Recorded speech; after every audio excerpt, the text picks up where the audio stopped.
আমার এই টমেটো গাছে দেখেন কি পরিমাণে শাখা পোশাখা বা ফুল ফল আসছে, মাশাল্লাহ আলহামদুলিল্লাহ।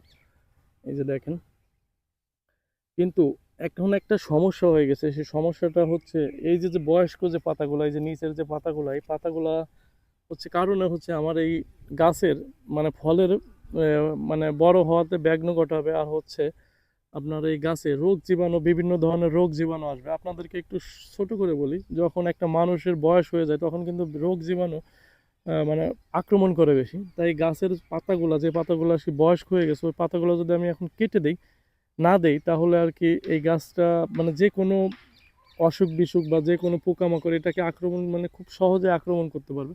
এই কারণে হচ্ছে আমি 3G কাটিংটা করে দেব। এটা খুবই গুরুত্বপূর্ণ।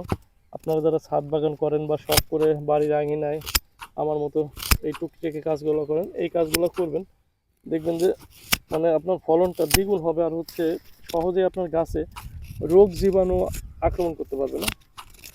এটা খুবই একটা ভালো একটা উপায় এই কাটিংটা করে দেওয়া। আর গাছটাও একটু মানে সৌন্দর্য থাকে আর কি, দেখতেও ভালো লাগে। কারণ হচ্ছে আমরা অনেকেই কিন্তু মানে গাছগুলোকে যাতে দেখতে ভালো লাগে সেরকম ভাবেই মানে তৈরি করতে চাই। আর হচ্ছে ফলগুলো যাতে ভালো হয় এইটা করার জন্য আসলে এই 3G কাটিংটা খুবই গুরুত্বপূর্ণ।